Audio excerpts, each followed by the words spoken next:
Welcome everyone. आज हम लोग डिस्कस करेंगे फंक्शनलिज्म, मतलब प्रकार्यवाद को हमें पढ़ना है। और प्रकार्यवाद को पढ़ने से पहले हमें पढ़ना पड़ेगा कि जो प्रकार्य है वो क्या होता है, यानी फंक्शन क्या होता है। तो सबसे पहले हम पढ़ेंगे फंक्शन को, उसके बाद हम पढ़ेंगे प्रकार्यवाद यानी फंक्शनलिज्म को। तो चलिए शुरू करते हैं। इसी में सबसे पहले हम देखते हैं फंक्शन। व्हाट इज़ फंक्शन या प्रकार्य। तो जब भी हम किसी न्यू टर्म को पढ़ते हैं या किसी भी थ्योरी को पढ़ते हैं तो सबसे पहले हम जानते हैं कि सबसे पहले इसकी बात किसने की। तो जब हम प्रकार्यवाद की बात करते हैं या प्रकार्य की बात करते हैं तो सबसे पहले बात की थी इसकी स्पेंसर ने, और उन्होंने अपनी बुक प्रिंसिपल्स ऑफ सोशियोलॉजी में इसकी चर्चा की।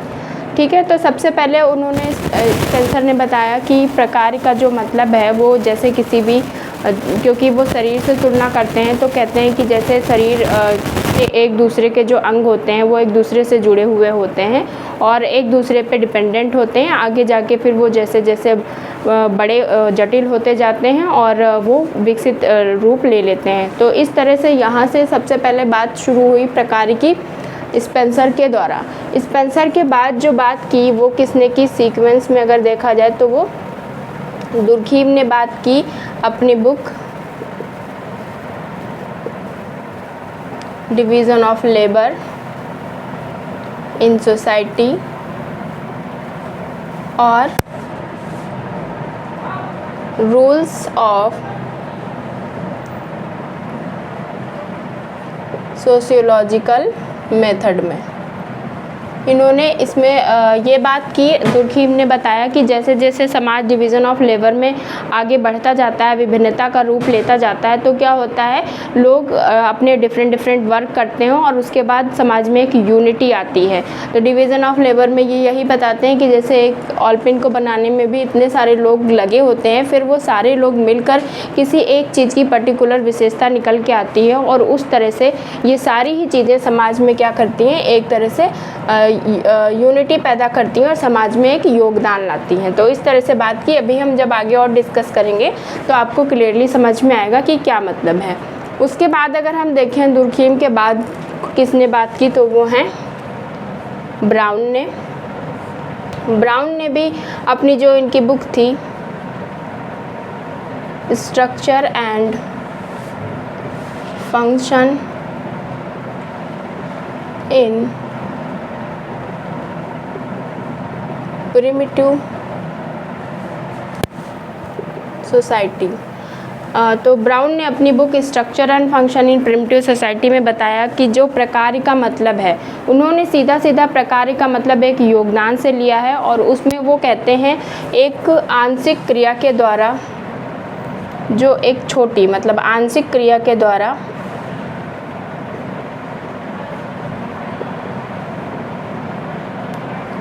एक जो वृहत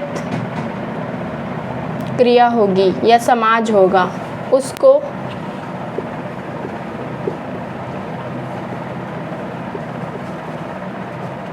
वाला योगदान है। तो आप फाइंड आउट अगर करना चाहें तो आपको पता लगेगा कि उनकी डेफिनेशन में योगदान जरूर आएगा और वो कहते हैं एक आंशिक क्रिया के द्वारा वृहत क्रिया या संपूर्ण क्रिया।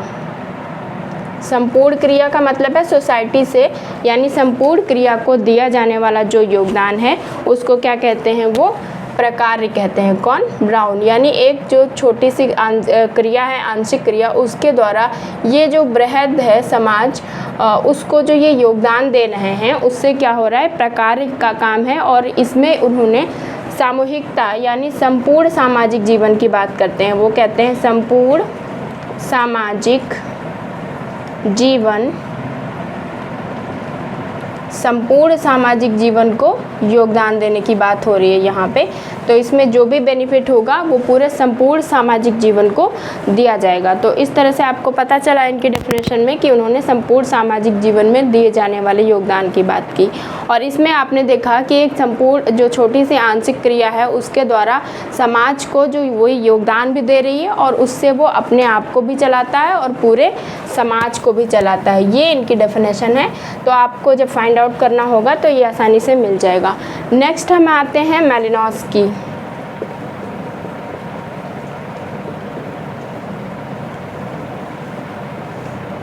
मैलिनोव्स्की जैसे कि आप जानते ही उन्होंने मानव की आवश्यकताओं पे बात करी है। तो उन्होंने कहा जो संस्कृति है, संस्कृति के अंगों द्वारा सामाजिक आवश्यकताओं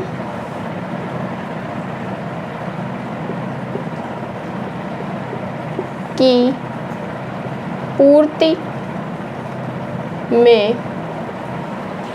दिया जाने वाला सहयोग ही प्रकार्य है। यानी वो ये कह रहे हैं, इनके में की पॉइंट ये है कि सामाजिक आवश्यकताओं की पूर्ति में जो भी सहयोग देगा, जो भी प्रकार सहयोग देगा या जो भी अंग सहयोग देगा संस्कृति का, उसे हम क्या कहेंगे? प्रकार्य कहेंगे। तो जो भी संस्कृति का जो पार्ट होगा उससे जिन भी हम सामाजिक आवश्यकताओं की पूर्ति करते हैं उसे हम क्या कहेंगे? प्रकार्य कहेंगे। तो इनके डेफिनेशन में आपने देखा कि इन्होंने संस्कृति के अंगों को इम्पोर्टेंस दी। तो अगर डेफिनेशन फाइंड आउट करने को आएगी तो आप आराम से फाइंड आउट कर लेंगे। जो इम्पोर्टेंट है सिर्फ हम वही मेंशन कर रहे हैं, बाकी सारी चीज़ों को नहीं डिस्कस कर रहे हैं। इसके बाद एक और इम्पोर्टेंट थिंकर आपके हो जाते हैं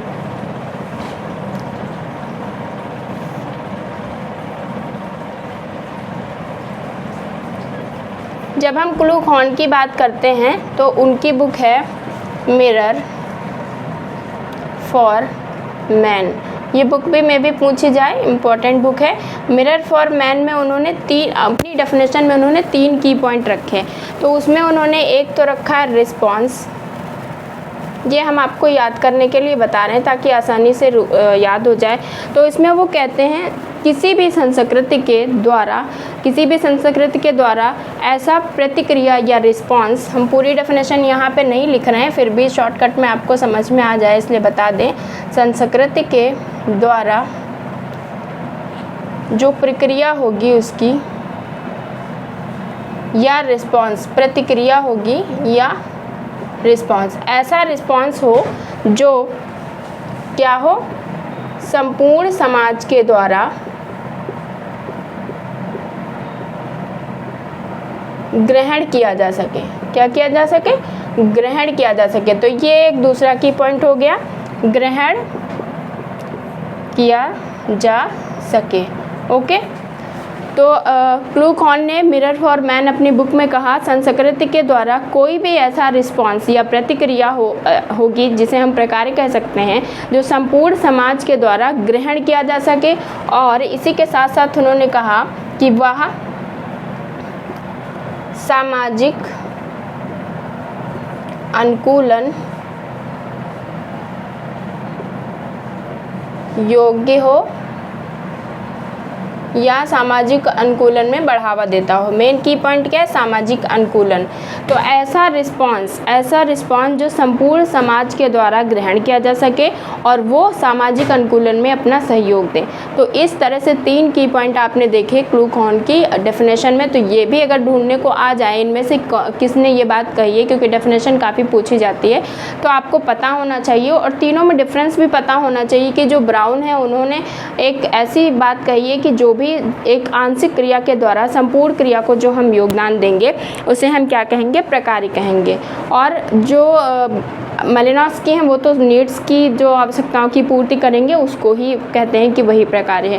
क्लूक हॉर्न का थोड़ा सा डिफरेंट है। उन्होंने कहा ऐसा रिस्पांस हो जो समाज के द्वारा ग्रहण किया जा सके। ऑब्वियसली आप अगर डेली लाइफ में भी देखेंगे तो जो भी आप बात करें वो सामने वाला उसको समझ सके, उसको एक्सेप्ट कर सके, और साथ ही साथ में ऐसा हो कि जो भी बात आप कह रहे हैं उससे हाँ अनुकूलन हो, उसमें विजायता ना हो, विघटन ना हो। तो इस वजह से प्रकार्य तो वही होता है जो सामाजिक एकता में बढ़ावा देता है या सोशल ऑर्गेनाइजेशन को बनाए रखने का काम करता है।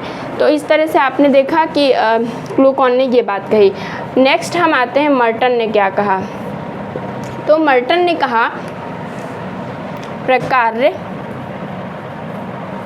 वे अवलोकित, इच्छित और मान्य दशाएं होती हैं जो सामाजिक संगठन में सहयोग करती हैं। ये तो मैंने ऐसे ही लिख दिया है। मेन उनका है कि प्रकार्य अवलोकित, इच्छित और मान्य होते हैं। तो अवलोकित होते हैं, इच्छित होते हैं और मान्यतापूर्ण दशाएं होती हैं। क्यों? जैसे कि आप पढ़ाई कर रहे हैं, तो क्यों पढ़ाई कर रहे हैं? क्योंकि आपको पता है कि पढ़ाई करने के बाद हमारी जॉब लगेगी। तो ये हमारा जो इच्छित अवलोकित परिणाम होगा वो उसे हम क्या कहेंगे? प्रकार्य है। प्रकार्य जो होते हैं समाज में सामाजिक व्यवस्था को बनाए रखने का काम करते हैं। तो ये बात किसने कही? मर्टन ने कही। तो अभी आपको डिफरेंस समझ में आ गया कि प्रकार्य पे किन किन लोगों ने बात करी है। तो सबसे पहले बात करी स्पेंसर ने, फिर की दर्खाइम ने, फिर की ब्राउन ने, फिर की मेलिनोव्स्की ने, फिर की क्लूकॉन ने और फिर की मर्टन ने। ये तो मैंने अपने सीक्वेंस में लिख दिया है ताकि आपको सबका डिफरेंस समझ में आ सके, और आई होप आपको बहुत अच्छे से समझ में आ गया होगा। तो अब हम देखते हैं कि जो प्रकार्य है, प्रकार्य की ही अभी हम बात कर रहे हैं, प्रकार्यवाद की नहीं। तो प्रकार्य की क्या क्या विशेषताएं होती हैं वो हम देख लेते हैं। और यहाँ पे एक चीज़ और है कि मर्टन ने प्रकार्य को 2 भागों में बांटा है, जो कि आपको पता ही है, मैनिफेस्ट और लेटेंट।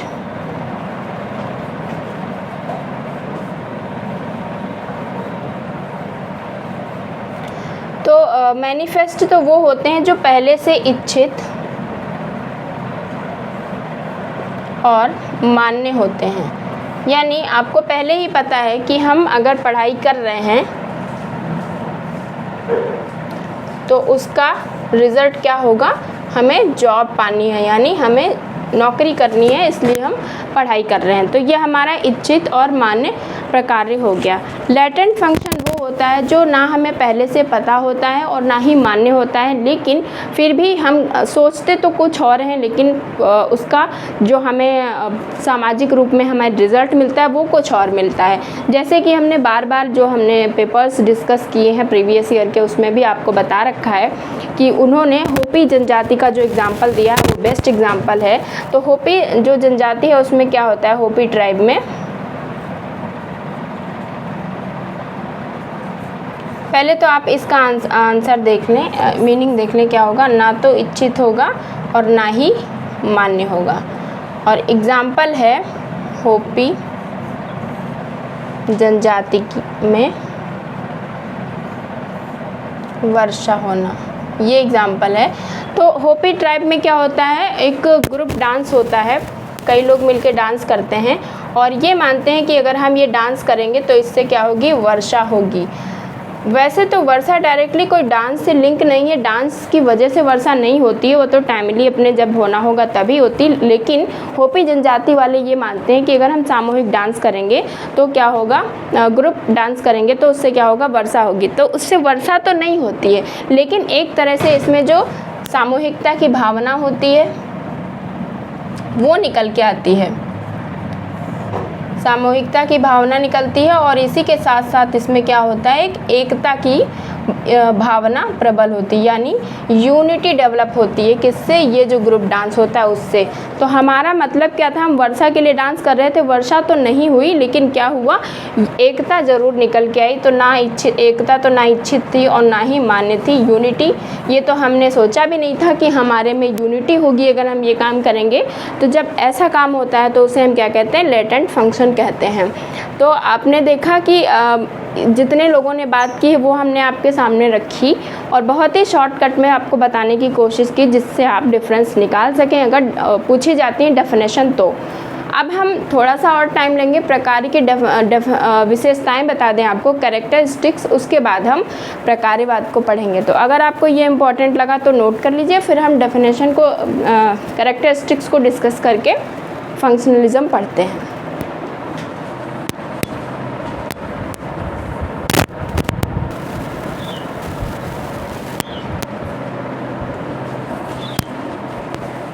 चलिए अब हम लोग डिस्कस करते हैं कैरेक्टरिस्टिक्स ऑफ फंक्शन, प्रकार की जो विशेषताएं हैं वो हम लोग डिस्कस कर लेते हैं। और ये जो हमने विशेषताएं मेंशन की हैं वो हैं मर्टन के अकॉर्डिंग।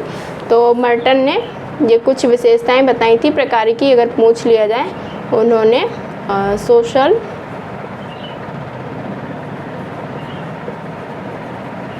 थ्योरी एंड जो सोशल स्ट्रक्चर वाली जो बुक थी उसमें उन्होंने कुछ विशेषताएं प्रकार की बात की थी और कुछ विशेषताएं उन्होंने बताई। इसमें जो मैंने आपको अभी पहले इसके बताया था मैनिफेस्ट फंक्शन और लेटेंट फंक्शन, उसको उन्होंने बेकन से ग्रहण किया था। अगर कहीं पूछ ले तो उसके लिए ये एक्स्ट्रा है, बेकन से लिया था मैनिफेस्ट और लेटेंट फंक्शन की जो बात की थी। तो चलिए हम लोग विशेषताएं देख लेते हैं। जैसे कि आपने देखा ही मैनिफेस्ट फंक्शन में क्या था कि आशा पहले से ही होती थी कि अगर हम पढ़ाई कर रहे हैं तो उसका जो हमें रिज़ल्ट मिलेगा उससे हमारी जॉब लगेगी। तो हर व्यक्ति को उसकी आशा पहले से ही होती है कि क्या होने वाला है। इसीलिए जो मर्टन है वो कहते हैं वो इच्छित या मान्य ऐसे अवलोकित परिणाम हैं जो सामाजिक सोशल सिस्टम को बनाए रखने में योगदान देते हैं, उसे हम क्या कहते हैं, प्रकार कहते हैं। तो उसकी आशा पहले से ही होती है। क्लियर। नेक्स्ट है समाज को संगठित करने का काम करता है, समाज को एक ऑर्गेनाइज्ड फॉर्म में रखता है। और अगर मान लो एग्जाम्पल देख कि अगर समाज को वो संगठित नहीं करेगा तो क्या होगा, समाज अगर प्रकार अपना काम करना बंद कर दे तो क्या होगा, समाज विघटित हो जाएगा, सब कुछ अस्त व्यस्त हो जाएगा। तो इसीलिए प्रकार की समाज में बहुत ज़्यादा आवश्यकता है और समाज में संगठन को बनाए रखने का काम करता है, जो कि आपने इसके पहले देखा है कि कैसे जो भी थिंकर्स को हमने डिस्कस किया था, मर्टन है, ब्राउन है, क्लूकॉन है, वो लोग बताते हैं किस तरह से समाज में व्यवस्था बनाए रखने का काम करता है। व्यक्ति की आवश्यकताओं की पूर्ति में सहायक होता है, जैसे कि मेलिनोव्स्की ने कहा भी है, व्यक्ति की जो भी संस्कृत का पार्ट है व्यक्ति की आवश्यकताओं की पूर्ति करता है, उसे हम प्रकार कहते हैं। तो प्रकार से ही व्यक्ति की आवश्यकता की पूर्ति होती है। जैसे हमारी आवश्यकता है जॉब पाना, तो हमारी जो आवश्यकता की पूर्ति करेगा वो हमारी शिक्षा गेन करने से ही होगा। उसके बाद है उपयोगिता के गुण, क्योंकि कोई भी काम हम तभी करते हैं जब वो हमारे लिए उपयोगी होता है, सोसाइटी में वही वर्क अच्छे से चलता है, सामाजिक व्यवस्था बनाए रखता है जो हमारे समाज के लिए उपयोगी होता है। नेक्स्ट है प्रकार का निर्धारण सांस्कृतिक विशेषता और सामाजिक मूल्यों पर होता है। तो यहाँ इम्पॉर्टेंट है सांस्कृतिक विशेषता और सामाजिक मूल्यों से होता है। तो जिस समाज में जैसी सांस्कृतिक विशेषता होगी या सामाजिक मूल्य होंगे उन्हीं के आधार पर प्रकार बनते हैं। जैसे कहीं किसी ट्राइब में होता है कि वेलकम करते हैं तो वो एक दूसरे के ऊपर थूक के करते हैं, इस तरह का उदाहरण वहाँ पाया जाता है। तो वो वहाँ की विशेषता है। तो हर समाज की अलग अलग विशेषता होती है, हर समाज के अलग अलग मूल्य होते हैं और उसी के अनुसार जो आपके वो प्रकार निर्धारित होते हैं वो मूल्यों के अकॉर्डिंग ही निर्धारित होते हैं। गतिशील अवधारणा इसलिए है, डायनामिक है, क्योंकि टाइम टू टाइम वो क्या होती है, समय के अनुसार चेंज होती रहती है। कैसे, जैसे पहले समाज में दो चीज़ें जो पाई जाती थी, अस्पृश्यता और जातिवाद, ये कभी समाज में प्रकार्य हुआ करता था, समाज में सामाजिक संगठन बनाए रखता था। लेकिन जैसे जैसे समाज में विभिन्नता बढ़ी और डिपेंडेंसी बढ़ी, तो ये सारी जो चीज़ें थी जो समाज में संगठित व्यवस्था बनाए रखने के काम करती थी, वो आज इनका काम ख़त्म हो गया है। अब ये विघटित करने का काम कर रही हैं। हालांकि अभी ये चीज़ें पाई जाती हैं, लेकिन समय के अनुसार जो पहले इनका योगदान था वो अभी योगदान नहीं है। तो आप एक लेटेस्ट एग्जाम्पल के साथ इसको समझ सकते हैं कि डायनेमिक है, टाइम के अनुसार बदल जाती है। जो प्रकार एक समय में अच्छा होता है वही प्रकार दूसरे समाज में क्या होता है, समाज के लिए अनुपयोगी हो सकता है। नेक्स्ट है, कभी कभी इकाइयों के प्रकार वास्तविक प्रगति में बाधक होते हैं। तो यही एग्जाम्पल से आप इसको भी समझ सकते हैं। ज़रूरी नहीं है कि हर टाइम जो प्रकार्य है वो सामाजिक प्रगति में सहयोग दें, कभी कभी क्या होता है बाधक भी हो जाते हैं।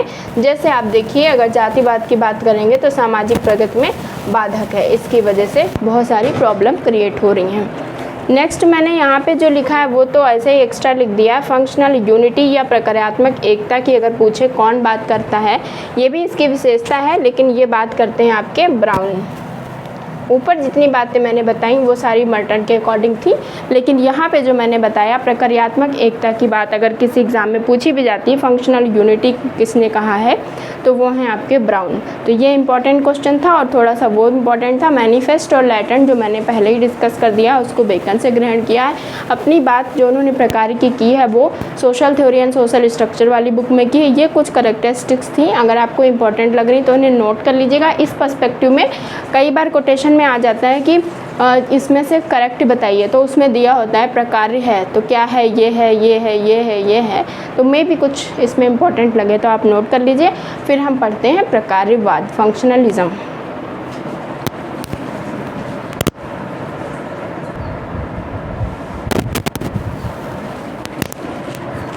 चलिए, जब हम लोग प्रकार्यवाद की बात करेंगे कि प्रकार्यवाद क्या है, अब प्रकार्य तो समझ में आ गया, उसके आगे की बात किन किन थिंकर्स ने क्या क्या बोला है वो हम लोग डिस्कस करते हैं। तो प्रकार्यवाद में जब हम सबसे पहले बात करेंगे तो हम शुरू करेंगे कॉम्ट से।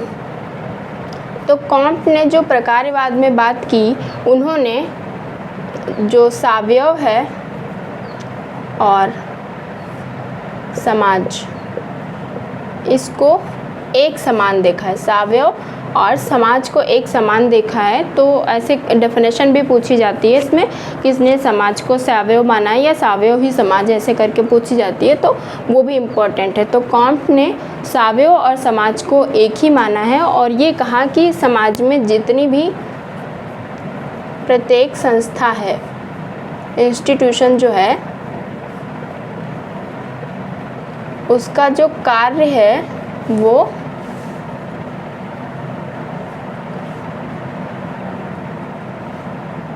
प्रक्रियात्मक संस्था है या प्रक्रियात्मक है, ऐसे करके उन्होंने बात कही। तो जितनी भी समाज में संस्थाएं हैं उनका जो भी काम है वो समाज में एक प्रक्रिया को बना के रखती है, एक फंक्शन को बना के रखती हैं। तो इस तरह से कॉम्ट ने समाज और सावयव को एक समान माना है और इन्होंने जो सावयवी समाज की बात करी थी वो इन कॉम्ट के अकॉर्डिंग है। तो कॉम्ट का ये है और इन्होंने जो इम्पॉर्टेंट बात कही वो ये कहा कि हर संस्था का एक प्रकार्य होता है। इसके आगे की जो बात करते हैं वो स्पेंसर हैं और स्पेंसर ने जो प्रकार्यवाद में अपनी बात कही वो कहा, जैसे शरीर का विकास होता है, शरीर का उद्विकास होता है, वैसे ही समाज का होता है, वैसे ही समाज का उद्विकास होता है। इसका मतलब ये है कि जैसे जैसे शरीर आगे बढ़ेगा वैसे वैसे समाज भी आगे बढ़ता है। तो उसमें वो कहते हैं कि शरीर में पहले जो अंग रहते हैं वो ऐसे ही अनिश्चित होते हैं और एक दूसरे से भिन्न होते हैं, लेकिन जैसे जैसे वो आगे बढ़ते हैं वो एक भिन्नता का रूप ले लेते हैं और आपस में संबंधित हो जाते हैं। तो वैसे ही समाज में भी जब स्टार्टिंग में आप देखेंगे समाज में सब कुछ एक ही जैसा होता है, कोई विभिन्नता और संबंधितता नहीं होती है, लेकिन जैसे जैसे जटिल होता है समाज, कॉम्प्लेक्सिटी बढ़ती है, वैसे वैसे समाज में इंटरडिपेंडेंसी भी बढ़ती है और समाज में विभिन्नता भी आ जाती है और वो एक दूसरे पर निर्भर हो जाते हैं और एक दूसरे से संबंधित हो जाते हैं। और फिर क्या होता है, अगर एक पार्ट में चेंज आएगा तो उसके दूसरे पार्ट में भी चेंज आता है, जो कि प्रकार्य या प्रकार्यवाद की विशेषता है। तो इस तरह से जो स्पेंसर का, वैसे तो जो विश्लेषणात्मक जो यूजीसी नेट में क्वेश्चन पूछा जाता है कि विश्लेषणात्मक प्रकार्यवाद किसका है, तो वो तो पार्सन्स का एनालिटिकल माना जाता है, लेकिन इनका जो स्पेंसर का है वो भी विश्लेषणात्मक ही समाज वो प्रकार्यवाद है।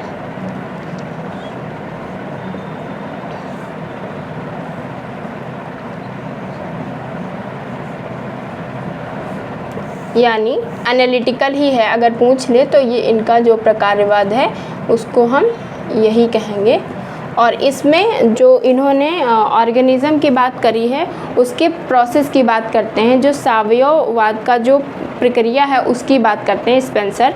तो उसी के सावयववाद के प्रक्रिया के रूप में इन्होंने प्रकार्यवाद को समझाया है। एक तो ये की पॉइंट हो गया। उसके बाद जो पूरा ब्रह्मांड है उसको इन्होंने 3 भागों में बांटा है।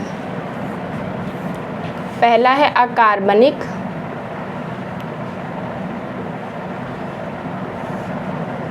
दूसरा है कार्बनिक और तीसरा है अधिसावयवी।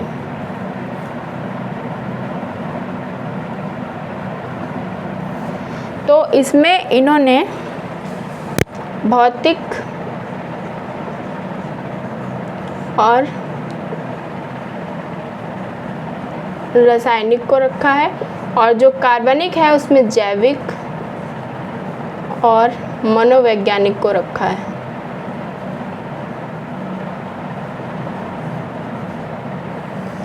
और जो लास्ट वाला है उसमें समाजशास्त्री को रखा है। और ये जो अधिसावयवी है इसमें इन्होंने कहा कि ये दोनों का मेल है, मतलब अधिसावयवी में ये दोनों ही मिलके बने हैं। तो इसी का अध्ययन समाजशास्त्र करता है। यही समाजशास्त्री विश्लेषण है। कहने का मतलब है जिसमें हम कार्बनिक और अकार्बनिक दोनों का अध्ययन करेंगे वही हमारा समाजशास्त्री अध्ययन हो जाएगा। और इन्हीं तीनों खंडों को मिलाकर जो स्टडी करी जाती है उसे वो कहते हैं प्रकार्यवाद। इन तीनों खंडों की जो भी स्टडी करेगा उसको वो कहेंगे प्रकार्यवाद। और वही प्रक्रियात्मक अध्ययन है जिसमें हम इन तीनों चीज़ों की स्टडी करेंगे। तो तीनों चीज़ें क्या हो गई, एक दूसरे से डिपेंडेंट हो गई, एक दूसरे से रिलेटेड हो गई।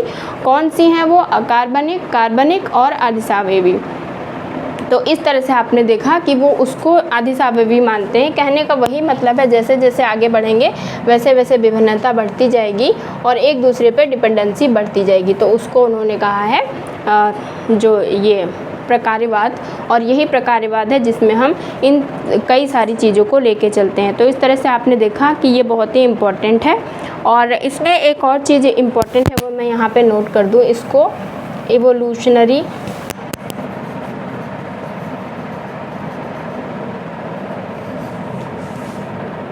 Functional process.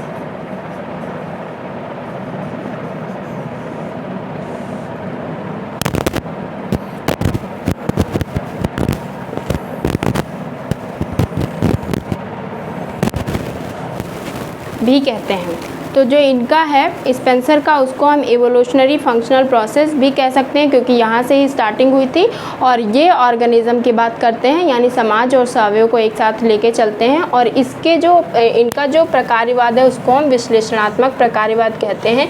और स्पेंसर के जो प्रकार्यवाद है उसको भी हम विश्लेषणात्मक प्रकार्यवाद कहते हैं। और दोनों अगर एक साथ देगा तो आपको देखना पड़ेगा कि क्वेश्चन कहना क्या चाह रहा है। वैसे मुश्किल है कि दोनों दे, अगर पार्सन्स की जगह स्पेंसर होगा तो फिर आप स्पेंसर कर देना। वैसे तो पार्सन्स का ही पूछता है कि उसको क्या कहते हैं। और बाकी ये तो आपको समझ में आ ही गया, तो आप इसको नोट डाउन कर लीजिए। उसके बाद हम डिस्कस करते हैं डोर्कहाइम और पार्सन्स और मर्टन के क्या विचार हैं प्रकार्यवाद पे।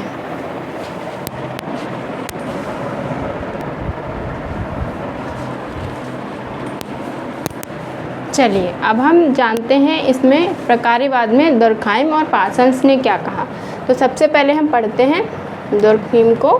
हमने आपको पहले ही बताया कि अपनी book the division of labour in society में अपने विचार प्रस्तुत किए।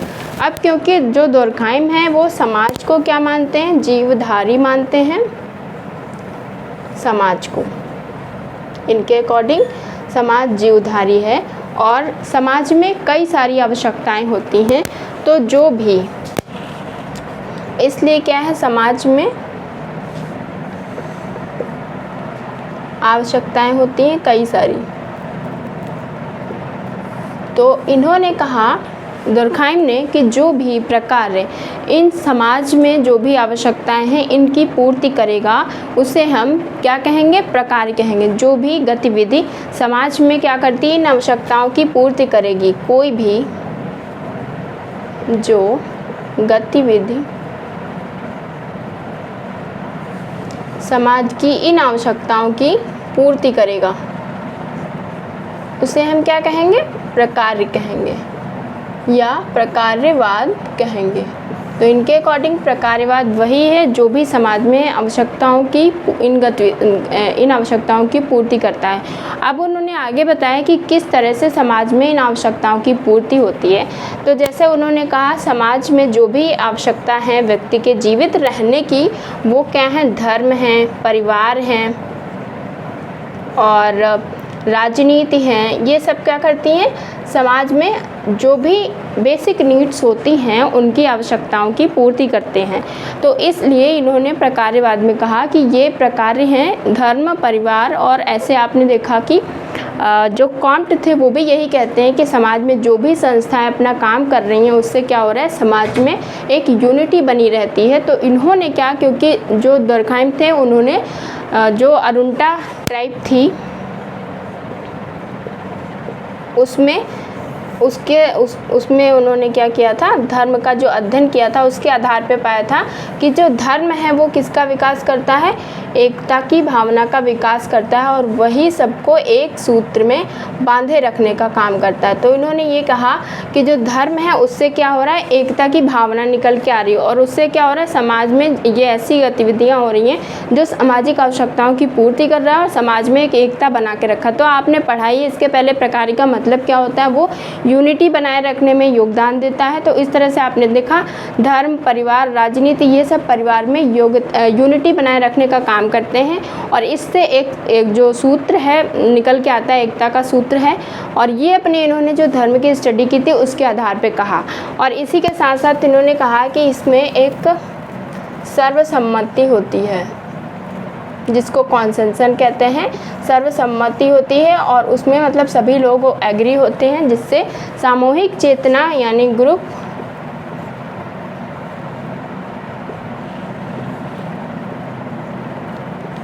चेतना का विकास होता है। तो इससे क्या होता है, समाज में एकता बनी रहती है और जो भी समाज में आवश्यकता है उनकी पूर्ति भी होती रहती है और समाज आगे सस्टेन करता रहता है, चलता रहता है। तो इस तरह से उन्होंने अपने प्रकार्यवाद के सिद्धांत में एकता पे और जो सर्वसम्मति है इस पे और सामूहिक चेतना पे, इन 2-3 चीज़ों पे ज़्यादा फोकस किया। तो किसी भी डेफिनेशन में अगर होगा तो आप इजीली फाइंड आउट कर लेंगे कि दुर्कहाइम के अकॉर्डिंग जो प्रकार्यवाद है वो कहते हैं कि समाज एक द्विधारी है और जो समाज में जो भी गतिविधि उन आवश्यकताओं की पूर्ति करेगी उन्हें हम प्रकार्यवाद की श्रेणी में रखेंगे। जिसमें उन्होंने जो अरुंटा ट्राइब में अपनी धर्म की स्टडी की थी उसके आधार पर ये पाया था कि उसमें उन्होंने देखा धर्म से सामूहिकता का विकास होता है, एकता की भावना प्रबल होती है और धर्म में ऐसे कुछ रिचुअल्स पाए जाते हैं जो लोगों को एक सूत्र में बांधे रखने का काम करते हैं। तो इस आधार पर उन्होंने कहा कि जो धर्म में जो समाज में एकता बनाए रखने का काम करता है वो कौन करता है, धर्म। और इस एग्जाम्पल के आधार पे आप समझ सकते हैं समाज में जो भी आपके इंस्टीट्यूशन हैं, धर्म हैं, परिवार हैं या राजनीति हैं, वो सब समाज में एकता बनाए रखने का काम करती है और इन सब में सबकी सहमति पाई जाती है, सर्वसम्मति होती है और सामूहिक चेतना होती है। क्लियर। पार्सन्स ने थोड़ा सा आगे बढ़कर इनसे बात की और यहाँ पे जो दुर्कहाइम थे इस अपनी जो बात कह रहे थे वो स्पेंसर की आलोचना से उन्होंने शुरू की थी, क्योंकि उन्होंने जो ब्रह्मांड की जो बात की थी उसी की क्रिटिक करके इन्होंने ये अपनी बात शुरू की थी कि ऐसा नहीं है, कोई ब्रह्मांड को इस तरह से बांट के और ऐसे करके नहीं। उन्होंने ये कहा कि जो समाज है वो जीवधारी है। तो यहाँ से शुरू किया था। अब पार्सन्स इनके आगे की बात कहते हैं और कहते हैं कि जो समाज में ये सर्वसम्मति पाई जाती है वो इसी को लेके चलते हैं और कहते हैं ये मूल्यों के आधार पर होती है, यानी इन्होंने मूल्यों को ऐड किया और उन्होंने कहा मूल्यों के आधार पर होती है। और ये कहा कि समाज में जो भी सिस्टम बना हुआ है उसके लिए उन्होंने जो फंक्शनल प्री रिक्विसाइट जो प्रक्रियात्मक पूर्व इच्छाएँ बताते हैं उसको उन्होंने लेकर आगे बात की। और उनके इसमें जो ये भी मैंने बताया था कि विश्लेषणात्मक प्रकार्यवाद इनका भी कहा जाता है, एनालिटिकल। ये क्वेश्चन यूजीसी नेट में पूछा जाता है। इनके प्रकार्यवाद को क्या कहते हैं? विश्लेषणात्मक प्रकार्यवाद। दूसरी इम्पोर्टेंट चीज़ है उन्होंने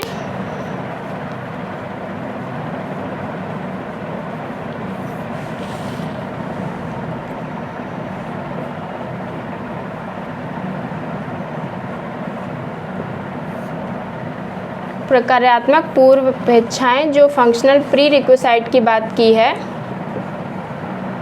वो जो 4 उन्होंने बताई हैं AGIL।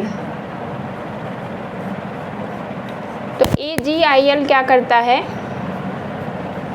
समाज में एक व्यवस्था बनाए रखने का काम करता है। जैसे आपको पता ही है, A का मतलब है अडेप्टेशन, G का मतलब है गोल अटेनमेंट और I का मतलब है इंटीग्रेशन और लेटेंसी का L का मतलब है लेटेंसी। तो AGIL जो फंक्शनल प्रीरिक्विसाइट बताई उन्होंने, किसी भी समाज में ये जो 4 प्रक्रियात्मक पूर्व अपेक्षाएँ पाई जाती हैं, अगर कोई भी गतिविधि इन चारों में व्यवस्था बनाए रखने का काम करती है तो उसको ही वो कहते हैं, वही प्रकार्यवाद है।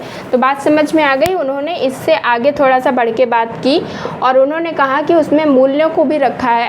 ऐसी गतिविधि जो इस गतिविधि को करके इन चारों में यूनिटी बनाए रखने का काम करेगी, वही प्रकार्यवाद है। तो इसीलिए उन्होंने कहा कि समाज की व्यवस्था जो है वो क्या है? ये AGIL है। और क्योंकि सोसाइटी को ये क्या मानते हैं? एक सोशल सिस्टम मानते हैं। और इस सोशल सिस्टम में जो इस सोशल सिस्टम की प्रक्रियात्मक पूर्व अपेक्षाएं या आवश्यकताएं हैं वो AGIL है। और अगर ये AGIL में तालमेल नहीं बैठा या इनकी आवश्यकताओं की पूर्ति नहीं हुई तो जो सोसाइटी का अस्तित्व है वो क्या होगा? खतरे में हो जाएगा। इसलिए इनको पूरा करना बहुत ही ज़रूरी है। तो ये कहते हैं जो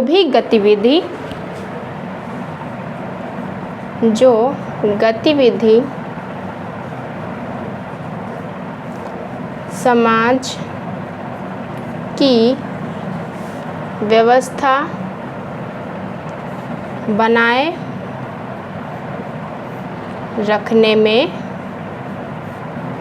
योगदान करती है,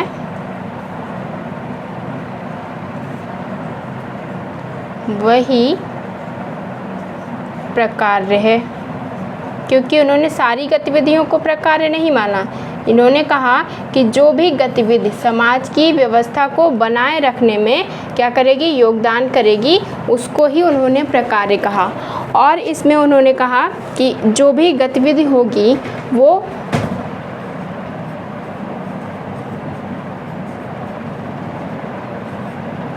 समाज के मूल्यों से तालमेल बनाए रखे या बनाए रखने का काम करती है, उसी को वो क्या कहते हैं? प्रकार्य कहते हैं। तो उन्होंने सारी गतिविधियों को प्रकार्य नहीं कहा। क्यों? क्योंकि आप जो डेली लाइफ में गतिविधि करते हैं वो सभी प्रकार्य नहीं होती हैं। जैसे आपने जो भी गतिविधि की उसमें आपकी क्या हुई? एक ऊर्जा खर्च हुई, और ये जो ऊर्जा आपने खर्च की किसी भी गतिविधि में वो प्रकार्य इसलिए नहीं है क्योंकि ज़रूरी नहीं आपकी हर गतिविधि सामाजिक व्यवस्था को बनाए रखने में अपना योगदान देती हो, सोशल सिस्टम को मेंटेन रखने में अपना योगदान देती हो।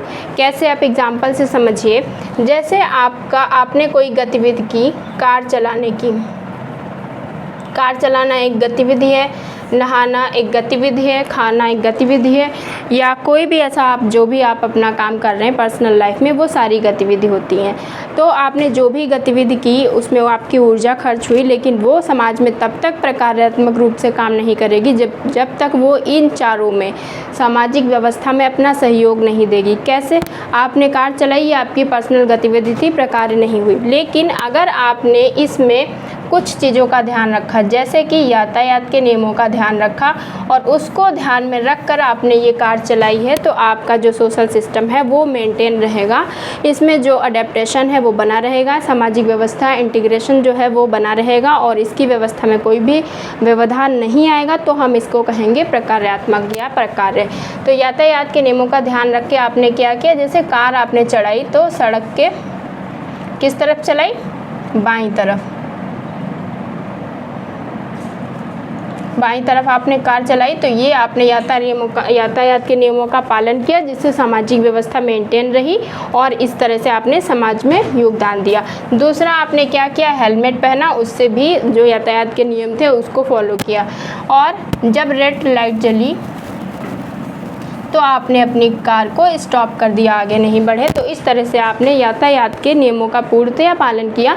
इस वजह से आपने प्रकार्य को बनाए रखा और जो समाज के मूल्यों के लिए ज़रूरी था उनको ध्यान में रख के आपने अपनी गतिविधि की। तो आपकी यही गतिविधि जो थी वो अब आपकी प्रकार्य कहलाएगी, यानी सामाजिक व्यवस्था कहलाएगी। तो आपने देखा कि किस तरह से जो पार्सन्स का प्रकार्यवाद है वो दुर्खाइम के प्रकार्यवाद से अलग है और इनके प्रकार्यवाद को भी विश्लेषणात्मक प्रकार्यवाद कहते हैं, जो कि मैचिंग में यूजीसी नेट में पूछा जाता है। इसके अलावा आपने देखा जो दुर्खाइम ने किया था वो ऑस्ट्रेलिया की अरुंटा जनजाति का जो अध्ययन किया था उसमें धर्म के आधार पर देखा कि जो धर्म का काम है वो परिवार में प्रकार्यात्मक रूप से एकता लेके आता है, जो कि समाज की यूनिटी को बनाए रखने का काम करता है, यानी यथास्थिति को बनाए रखने का काम करता है। तो ये प्रकार्य है।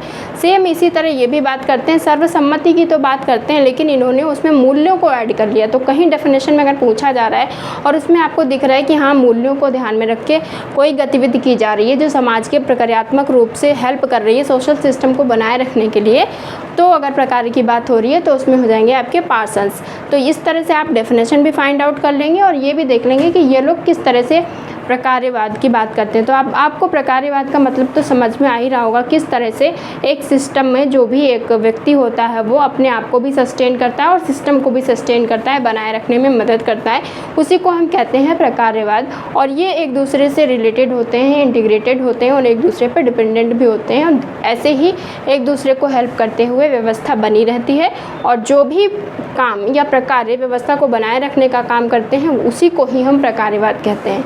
तो अभी आपने मर्टन वो पार्सन्स और दुर्खाइम, स्पेंसर और कॉम्ट का पढ़ा है। अभी हम इसके बाद पढ़ते हैं मर्टन के जो आइडियाज़ हैं प्रकार्यवाद पे। तब तक आप इसको नोट कर लीजिए, फिर हम वो डिस्कस करते हैं मर्टन के व्यूज़।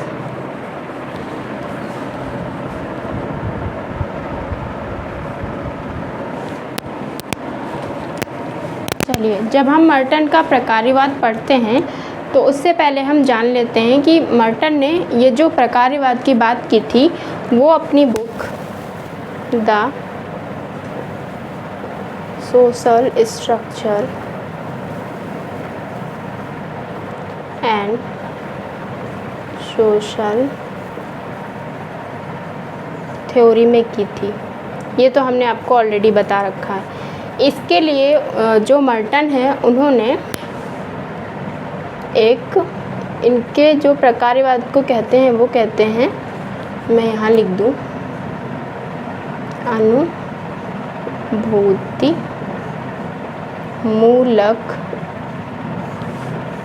प्रकार्यवाद। और ये बहुत इम्पॉर्टेंट क्वेश्चन है क्योंकि यूजीसी नेट में मैचिंग में पूछा जाता है किसके प्रकार्यवाद को क्या कहते हैं। तो मर्टन के प्रकार्यवाद को कहते हैं अनुभूति मूलक प्रकार्यवाद। ठीक है, एम्पिरिकल फंक्शनलिज्म, ये यूजीसी नेट में और कई उसमें मैचिंग में पूछा गया। तो ये आपको याद करना है। दूसरा किस बुक में दिया, तो इनकी एक ही बुक है, ये जो मेनली आती है social structure and social theory, उसमें उन्होंने इसकी बात की। जब वो अनुभूति मूलक प्रकार्यवाद की बात करते हैं तो इसका सीधा मतलब है अनुकूलन में योगदान या सामंजस्य या अनुकूलन को बनाए रखना। उसके लिए मर्टन ने क्या किया, एक पैराडाइम बनाया जिसको मॉडल भी कहते हैं। ये क्वेश्चन भी यूजीसी नेट में पूछा जाता है कि किसने फंक्शनल पैराडाइम या मॉडल की चर्चा की, तो वो किसने की, वो भी की है मर्टन ने। इसमें एक क्वेश्चन और भी आता है, इसमें उन्होंने फंक्शनल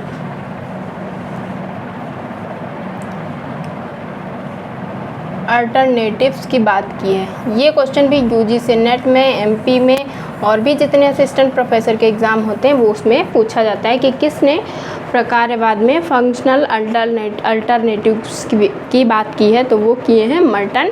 और इसके लिए उन्होंने पैराडाइम बनाया है और इसके उन्होंने 11 सूत्र दिए हैं। ये भी पूछा जाता है कि कितने सूत्र दिए हैं, तो 11 सूत्र दिए हैं। और जो कल्चरल रिलेटिविज्म की बात करते हैं मर्टन, वो तो मैंने ऐसे ही एक्स्ट्रा नॉलेज के लिए बता दिया। उसके 9 उदाहरण उन्होंने दिए हैं, तो ये क्वेश्चन भी पूछा जाता है।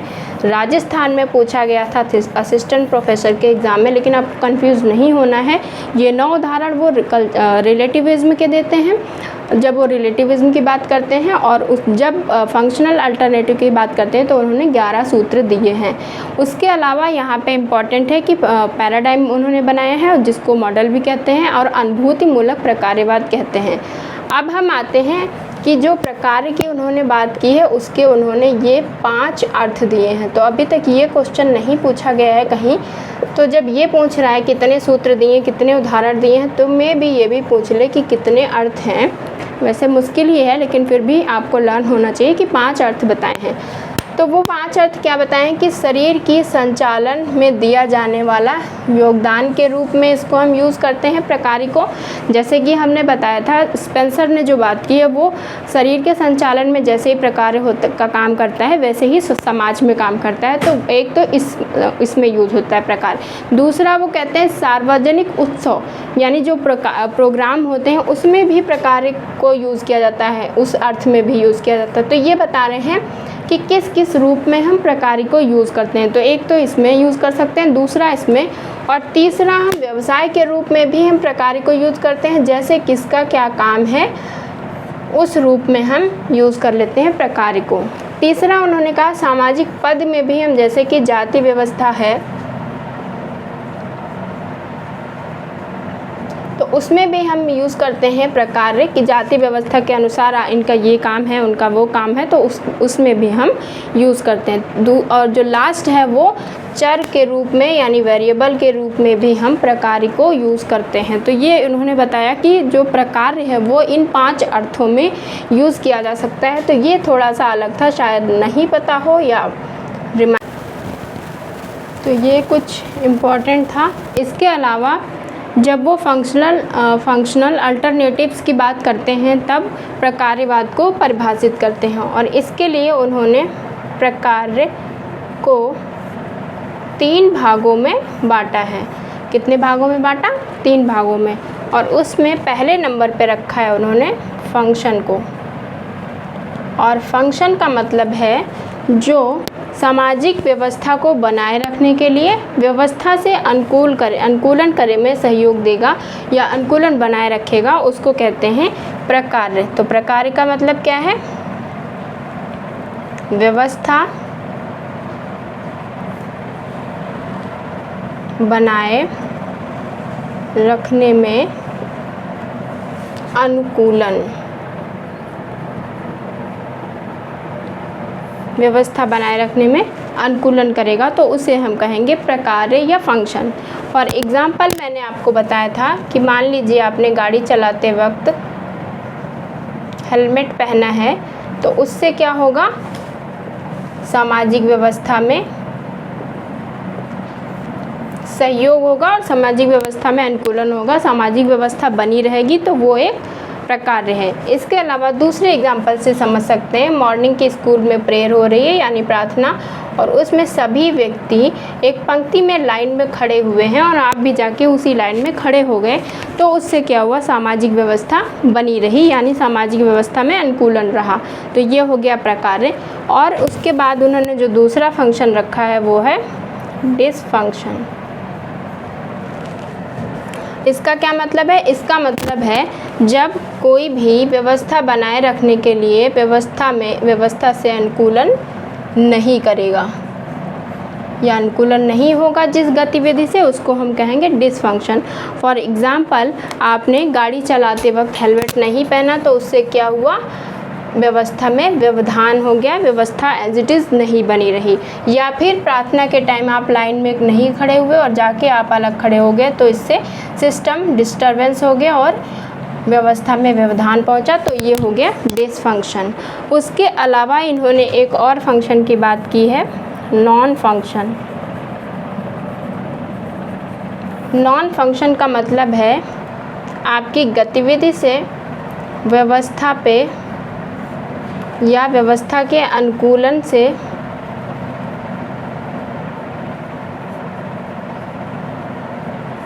कोई फर्क नहीं पड़ता है।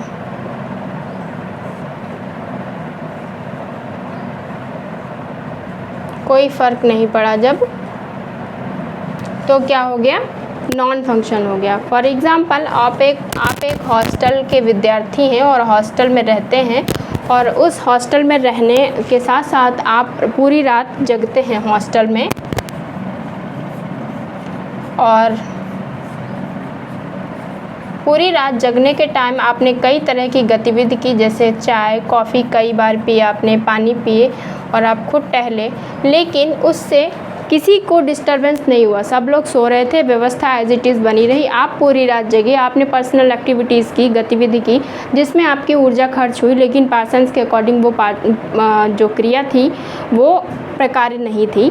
तो ऐसी गतिविधि जिससे किसी को कोई फ़र्क नहीं पड़ रहा है, सामाजिक अनुकूलन में कोई बाधा नहीं पहुंच रही है, तो वो क्या होगा? नॉन फंक्शन हो जाएगा। जैसे आपने पूरी रात जग के चाय कॉफ़ी पी, काफ़ी मेहनत की, आपको काफ़ी ऊर्जा खर्च करनी पड़ी, लेकिन उससे बाकी लोगों को कोई डिस्टर्बेंस नहीं हुआ, उनका system as it is maintain रहा, तो उससे क्या हुआ? व्यवस्था बनी रही, और इसको हम कहेंगे नॉन फंक्शन, जिससे सामाजिक व्यवस्था पे कोई फ़र्क ना पड़े आपके काम से, तो वो हो जाएगा नॉन फंक्शन।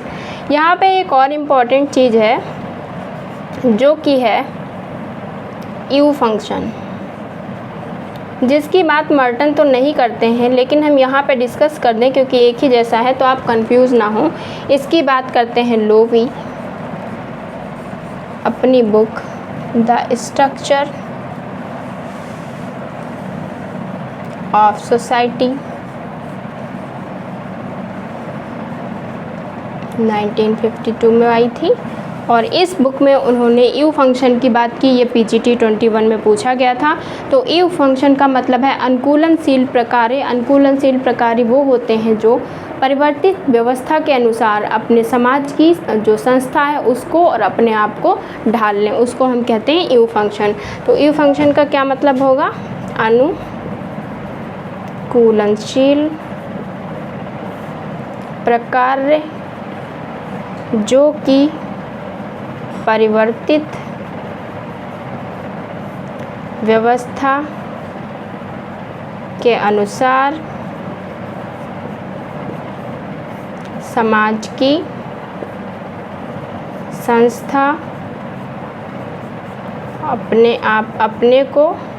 संस्था को और अपने को ढाल ले। किसके अनुसार? परिवर्तित व्यवस्था के अनुसार। यानी सोसाइटी में जितने भी सिस्टम हैं वो एज इट इज़ हमेशा नहीं बने रहते हैं, उसमें थोड़ा बहुत चेंज होता रहता है। तो उसके अनुसार जब हम अपने सिस्टम के जो भी संस्थाएं हैं उनको और अपने आप को जब ढाल लेते हैं तो उसे हम कहते हैं अनुकूलनशील प्रकार्य यू फंक्शन। तो इस तरह से आपको यू फंक्शन भी अच्छे से समझ में आ गया, और आपने देखा कि हमने प्रकार्यवाद में जो ऑगस्ट कॉम्ट, स्पेंसर, दरखाइम, पार्सन्स और मर्टन को डिस्कस किया है। तो अब जो हमारा इम्पोर्टेंट क्वेश्चन बनता है वो है, पूछा जाता है जो UGC नेट में, कि विश्लेषणात्मक प्रकार्य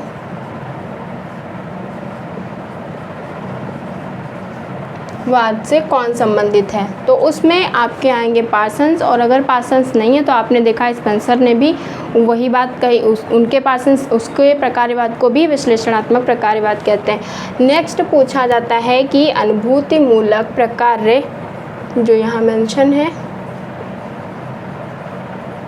वाद किसने दिया है, तो वो दिया है आपके मर्टन ने। इसके अलावा पूछा जाता है फंक्शनल अल्टरनेटिव, जो हमने अभी आपको बताया किसका है, मर्टन का। उसके अलावा पूछा जाता है पैराडाइम या फंक्शनल मॉडल किसने बनाया, तो बनाया है मर्टन ने। ये इंपॉर्टेंट क्वेश्चंस पूछे जाते हैं। और फंक्शनल प्री रिक्विसाइट की बात कौन करते हो, तो पता ही है आपको कि पार्सन्स करते हैं। तो आपने देखा जो कॉम्ट थे, कॉम्ट ने सावयव के साथ समाज को जोड़ा। स्पेंसर ने क्या किया, एक ब्रह्मांड को 3 खंडों में लेकर बात की, जिसमें कार्बनिक और अधिसावयवी की बात करते हैं, और जिसमें कहते हैं तीनों ही खंडों की जो विशेषता जो लेके चलता है, अंतर निर्भरता की जो बात करते हैं, वही प्रकारवाद है। फिर आपने देखा दुर्खाइम का, तो उन्होंने ऑस्ट्रेलिया की अरुंटा जनजाति में जो धर्म पाया जाता था उसके आधार पर, उसमें जो एकता पाई जाती थी उसके आधार पर उन्होंने बताया कि समाज में किस तरह से प्रकारवाद अपने आप को भी बनाए रखता है और समाज में आने वाली व्यवस्था को भी बनाए रखता है। उसके बाद आपने देखा पार्सन्स को, जिसमें उन्होंने AGIL के रूप में प्रकारवाद को बताया था, जिसमें उन्होंने 4 वो बताई थी फंक्शनल प्रीरिक्विसाइट, जो भी समाज में उन चारों की पूर्ति करता है उसको कहते हैं हम प्रकार या प्रकारवाद। उसके बाद आपने मर्टन का देखा। मर्टन में उन्होंने फंक्शनल अल्टरनेटिव्स के साथ साथ प्रकार को 3 भागों में बांटा है, वो हैं प्रकार, फंक्शन और डिसफंक्शन और नॉन फंक्शन, जिसको हमने अच्छे से एक्सप्लेन किया है। इसके अलावा एक हमने एक्स्ट्रा बता दिया यू फंक्शन, कि आप कंफ्यूज ना हो, वो लोवी का है। उनकी बुक स्ट्रक्चर ऑफ सोसाइटी 1952 में जो आई थी, उसमें उन्होंने अनुकूलनशील प्रकार के बारे में बताया है, जो समाज में परिवर्तित अवस्थाएं होती हैं, क्योंकि कोई भी व्यवस्था हर टाइम एक जैसी नहीं बनी रहती है। जब उसके अनुसार हम अपने आप को और अपने समाज की जो भी संस्थाएं हैं उनको परिवर्तित कर लेंगे और यथास्थिति को बनाए रखने में सहयोग देंगे, तो उसे हम कहते हैं यू फंक्शन। तो आपने इस तरह से प्रकारवाद जो अभी तक सोशियोलॉजी में था वो हमने डिस्कस किया है। अब हम पढ़ेंगे फंक्शनलिज्म इन एंथ्रोपोलॉजी, जिसमें केवल 2 लोग हैं, ब्राउन और पार्सन्स, तो उनको हम डिस्कस करेंगे। आपको इसमें कुछ इंपॉर्टेंट लगता है तो नोट कर लीजिए, फिर हम लोग वो दोनों भी डिस्कस कर लेते हैं।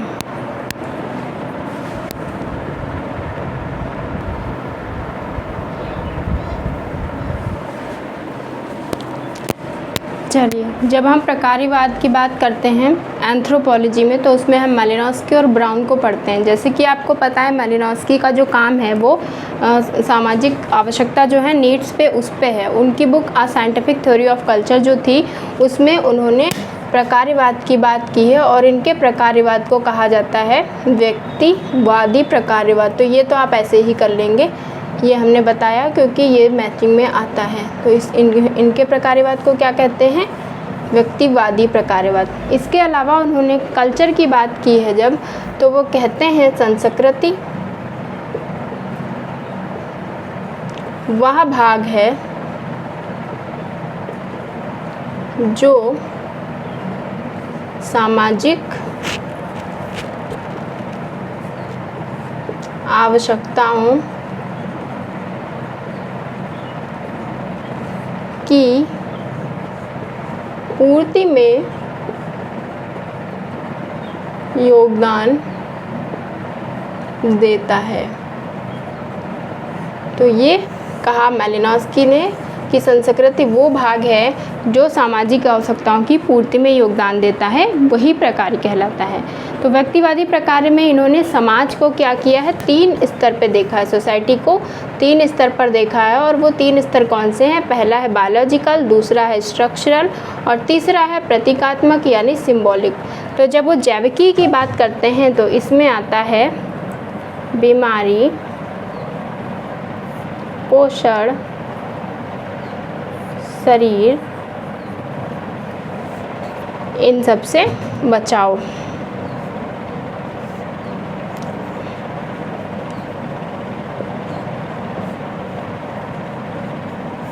बीमारी से बचाओ और इन सबको बनाए रखना। तो ये आता है आपका बायोलॉजिकल नीड्स पूरी हों, स्ट्रक्चरल नीड्स पूरी हों, जिसमें अखंडता को बनाए रखने की बात करते हैं वो, और प्रतीकात्मक में सांस्कृतिक एकता को बनाए रखने की बात करते हैं। तो इन तीनों चीज़ों की बात की, और उन्होंने कहा कि प्रकार का मतलब ये है जब वो इन तीनों की आवश्यकताओं, यानी इसको उन्होंने कहा सार्वभौमिक आवश्यकता,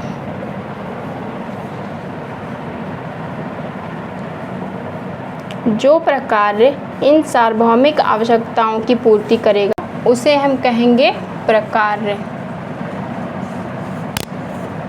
तो इस तरह से जो मालिनोव्स्की हैं उन्होंने कहा कि जो समाज है उसमें 3 तरह की आवश्यकता होती है, उनकी जो भी पूर्ति करता है जो भी कल्चर का पार्ट, उसको हम कहते हैं प्रकार्य।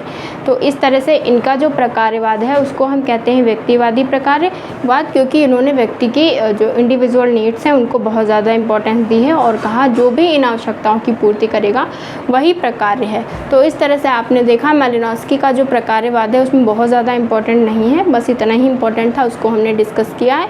आप इसको नोट डाउन कर लीजिए। फिर हम थोड़ा सा ब्राउन का पढ़ेंगे जो कि बहुत ही शॉर्ट में ही पढ़ेंगे उसको भी, और उसी के साथ ही साथ हमारा लेक्चर फिनिश हो जाएगा। तो आप इसे नोट डाउन कर लीजिए।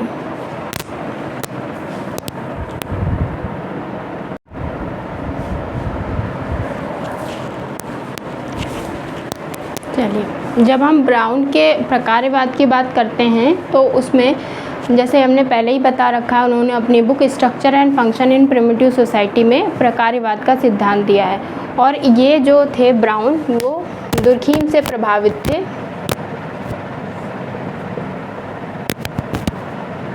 कहीं पूछ ले किससे प्रभावित थे तो, और ब्राउन ने भी सावयव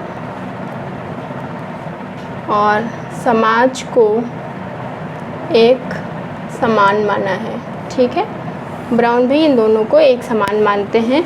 और इसमें इन्होंने कहा किसी सामाजिक इकाई का प्रकार्य उस इकाई का योगदान होता है।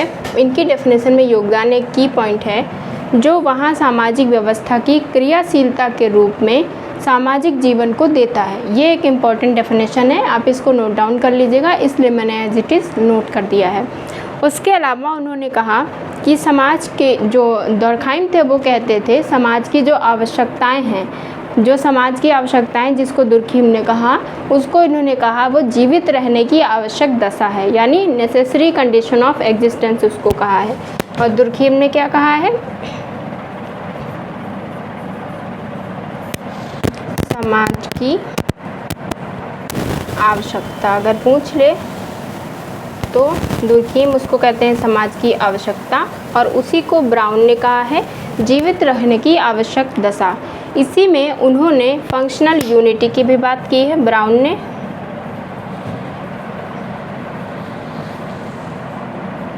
जब वो फंक्शनल यूनिटी की बात करते हैं, प्रक्रियात्मक एकता की बात करते हैं, तो उसका उनसे मतलब है कि हर सोसाइटी में एक एकता पाई जाती है जो कि एक दूसरे पर निर्भर होती है और परस्पर विभिन्नता के बाद भी हर सोसाइटी में एक एकता पाई जाती है जो कि एक दूसरे पर निर्भर होती है और उससे अपने आप समाज को भी बनाए रखती है और प्रकार्य चलता भी रहता है। तो समाज की जो एग्जिस्टेंस है वो बनी रहती है, जिसको वो नेसेसरी कंडीशन ऑफ एग्जिस्टेंस कहते हैं। और इसी में उन्होंने फंक्शनल यूनिटी यानी प्रकार्यात्मक एकता की बात की है। तो आपने देखा कि बहुत ज़्यादा इसमें नहीं था, एंथ्रोपोलॉजी में मालिनोव्स्की और ब्राउन का ही था, जो हमने आपके साथ बहुत ही शॉर्टकट में डिस्कस कर दिया है और यही इम्पोर्टेंट है। तो आप इसे नोट कर लीजिएगा। और इसी के साथ साथ हमने जितने भी प्रकार्यवाद में इम्पॉर्टेंट थिंकर्स थे उनके आइडियाज़ को डिस्कस किया है। आई होप बहुत अच्छे से समझ में आ गया होगा। Thank you for watching the video.